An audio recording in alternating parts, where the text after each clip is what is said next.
Hello and welcome back to another video. Today going to be talking about the Crew Motorfest after finally looking at all of the new details that were recently revealed for this game. So I'm going to be going over the information as well as giving my thoughts on different elements of this upcoming game, because of course this info is actually been around for a little while at the time of this video going live. Unlike a lot of people, as I didn't play loads of the Crew 2, I wasn't given early access to Motorfest, so I haven't actually been able to play it myself, so these are just my thoughts based on the recent trailers, which will be playing in the background of this video. Starting with the first trailer, the gameplay premiere trailer, which is full of action and straight off gets me pretty excited for this game, seeing this. It also heavily features the brand new Lamborghini Revolting, which they've done well to get into the game so quickly. That's only just been revealed very recently, so I think they must have been given some information about this car before it was actually revealed. But yeah, pretty impressive to see that in there so soon. And they also showed off some Toyotas, which were not in the previous game and of course have been fairly difficult in video games recently, so that confirms that Toyota will be coming to the Crew finally. As well as some new to the series electric vehicles, the Hummer of course, and the VW ID Buggy, which have both been in different other games, but it's great to see them there. But it means, like Forza, they are kind of focusing more on EVs than ever before, which I'm not sure how I feel about in games. As far as I can tell, all the other cars shown in that trailer were carried forward from the Crew 2, which I believe every car that was in that game will be in this game, plus all of the new stuff we've seen. Then we have the cinematic introduction trailer, which starts by purely focusing on that Lamborghini Revolting that was shown so heavily in the first trailer, which is clearly the car they're kind of pushing here, and I wouldn't be surprised if that's what ends up being on the cover, if that hasn't already been revealed, which I don't think it has.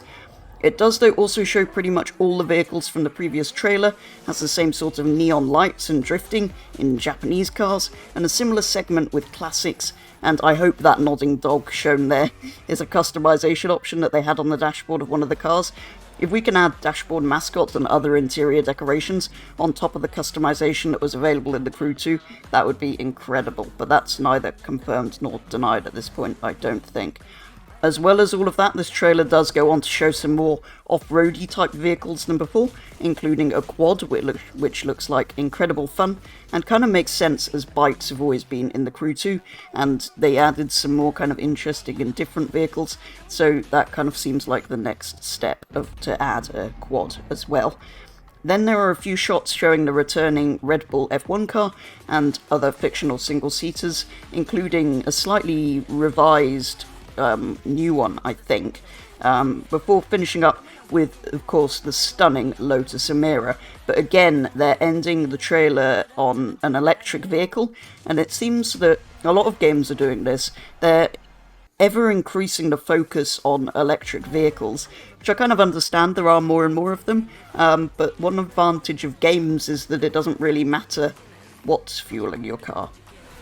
But anyway, it's good to see variety and to see those as well as the more traditional vehicles. Then finally, last but definitely not least, because it goes into the most detail, we have the Deep Dive trailer, which gives us a huge amount of info rather than just the cool cinematics of the other two, and also shows actual gameplay rather than things just from cinematic angles. Having not played it myself, I don't really want to comment on the handling and physics at this point, although we'll talk about them a little bit more later, but the cars do still look a little bit floaty and uncontrollable from what I've seen, so I'm still slightly concerned, but I will hold off my thoughts on that until I've actually driven something in the game. I feel like I need to try it properly before I say whether they've improved or not, because I just kind of hope they have. Anyway, I did also notice that they described Oahu as diverse, so it seems it's not just Forza that has an obsession with this word. To be fair, this island does have rainforests, beaches, high-rise cities, which Forza doesn't have, volcanoes, and so much more, so it actually looks like it will be diverse, unlike Forza Horizon 5, which essentially is mostly desert with a few trees in a rainforest area. But yeah, this does look more diverse than that, so maybe they have more right to use that word. I just hope it doesn't become a thing, like with that game. I have to say this version of the island, although very different from how I remember it in the old Test Drive Unlimited games, does look stunning. I mean, those games were a long time ago, so it really should look quite different and a lot better to those, especially as I believe it's smaller, it's not one-to-one scale like those were. But yeah, it does look amazing, and it's a huge graphical improvement over even the Crew 2, although to be fair, that game has been around for quite a while now as well. Neon Honolulu looks particularly incredible, which they showed off as they explained the playlist campaigns and how they work, which is how you'll be playing through this game. As I understand it, there will be several campaigns of different themes. Each one will have several different chapters. The best one to explain this is probably the vintage cars, which is the one they kind of showed off here, which looks stunning. And basically it seems each decade has at least one chapter themed around it, with a different visuals and music to fit that era, as well as, of course, letting you experience the cars from that time too. There are also events themed around specific countries and specific brands. I think there's a whole campaign themed around Lamborghini with several events, and this is kind of similar to some of the events in the Crew 2's Summit, which I believe was also a thing in the Crew 1, but I never played that. Although here it seems to be the main focus of the campaign, rather than doing the different kind of genres of racing, like road, street, track racing, boats, planes.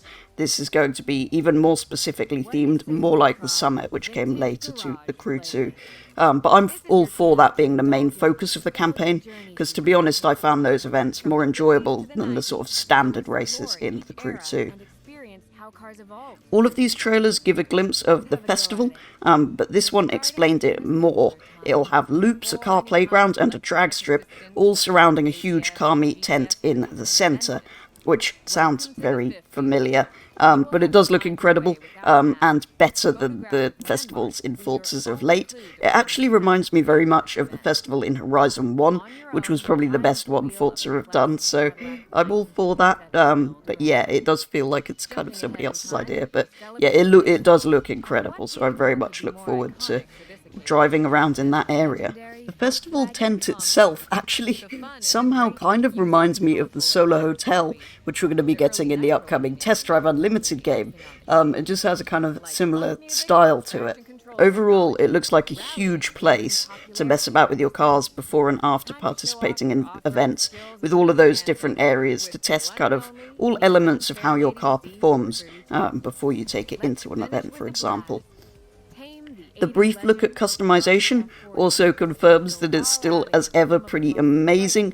There's some new bits for some of the cars, and of course the new cars I expect to have lots of customization, like pretty much everything in the Crew 2 did. Even some of the cars you really wouldn't expect, like Bugattis for example, would have wide bodies. I think the only things that don't are Ferrari, but that's just Ferrari. But this looks like you customize your cars in a more cinematic background, because of course you did it in your sort of house, apartment-y place in the Crew 2, but this looks like you do it in a nice plain cinematic background, which is kind of cool.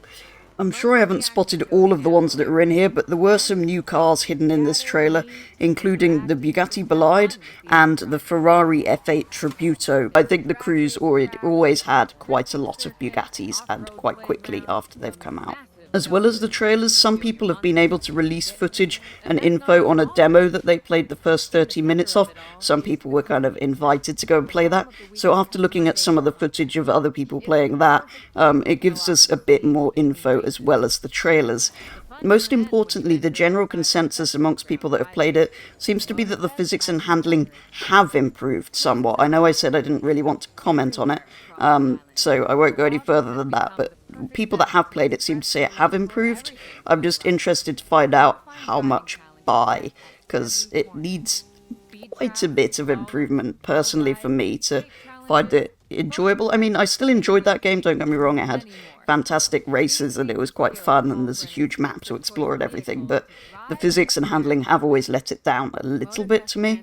But yeah, people say it improved. I just hope it's improved enough to be a truly, truly enjoyable experience, which I really hope it will be, because I did really enjoy the second game. It just fell short in a couple of areas like that. The island is Also, a few more cars were shown in other people's footage, including, I saw in the sort of cinematic intro to the 30 minutes of gameplay, the Lamborghini Countach in amongst all the other Lamborghinis with the new Revolting as well as, of course.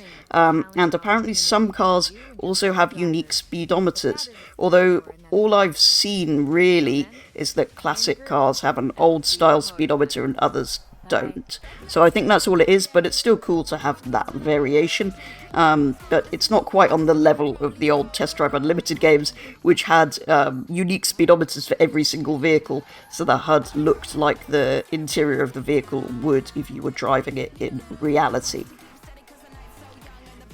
We've also been told that we can carry our car collection forward from the Crew 2 over to this new game, which in one way is absolutely epic. It's brilliant, all of that progress you did in that game can be carried forward, but on the other hand, I kind of want to progress through this as a new game and earn my cars rather than just importing them. I mean, you have the option either way, you don't have to import them, I don't think, if you don't want to, but I feel like it gives some people a huge advantage if they do, and I'm not sure how I feel about that. I feel like everybody should have to play it from the beginning, maybe, but I don't know. I think if I was doing it, I'd probably play through it as intended, and then import the cars forward once I had completed a certain amount of the campaign.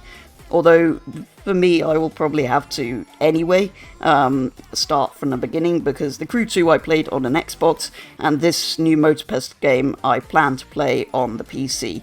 So, I'm probably going to have to start from the beginning anyway, but either way, I'm kind of in two minds about even being able to carry your cars forward. I'm not sure they should have done that, although, yeah.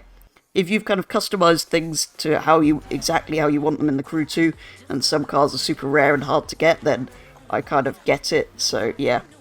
I'm not really sure what I think about that. Most importantly, after watching all of these trailers, we now know the game's release date is the 14th of September, which is actually incredibly soon, and much sooner than I expected. You could also get 3 days early access if you pre-order the Gold or Ultimate editions, and then you can play as early as the 11th of September. This means it's effectively undercutting Forza Motorsport, and probably more importantly, its even closer rival of Test Drive Unlimited Solar Crown, by several months probably. But it is great to finally have another new racing game, because it has been a little while, but I think we're going to be a bit overwhelmed by this Forza Motorsport and Solar Crown all releasing at the end of this year, or at least that's the plan.